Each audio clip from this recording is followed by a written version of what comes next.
ভালোই করতেছি। চেয়ারম্যান সাহেব, ওরা তো ভালোই পোলাপেনের ঘুষ খাওয়ায় এই কামটি করতেছে। ওরা ঘুষ খায়া করতেছে, আমরা ঘুষ খাই এমন আমরা সে ছাগল বতে ম্যাম চেয়ারম্যান হইনি, বুঝছ না বেটা? আমরা একদিন আল্লাহ বিচার করবো। চেয়ারম্যান সাহেব, ওই এলাকার সবই তো আমরা ঘুষমুষ খাওয়ায় দখল করে নিছি। আমরা যে ঘুষ খাওয়াইতেছি আমগোটা ঠিক হইতেছে না, আল্লাহ একদিন আমরা বিচার করবো। চেয়ারম্যান সাহেব, আপনি যদি ইলেকশনে জিতেন তাহলে এলাকার সব মানুষ আপনি তৈরি করবেন। বুদ্ধিটা তো ভালোই দিছস, খারাপ দেশ নাই।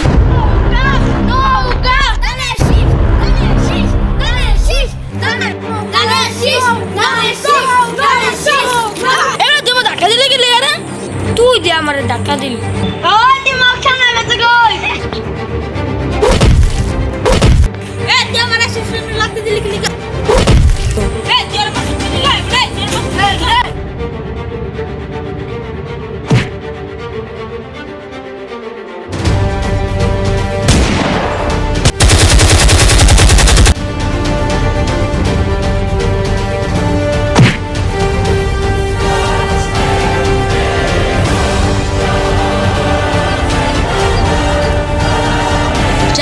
মাফ করে দেন চেয়ারম্যান সাহেব।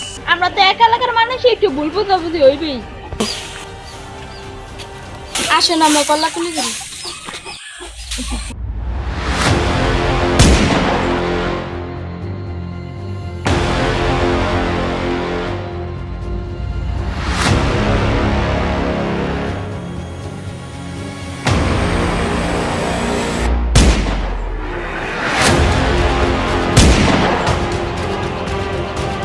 আমি তো চেয়ারম্যান হতে পারলাম না, আমি এলাকার চেয়ারম্যানের ভাই আমার ভুক্ত শান্তি করলাম।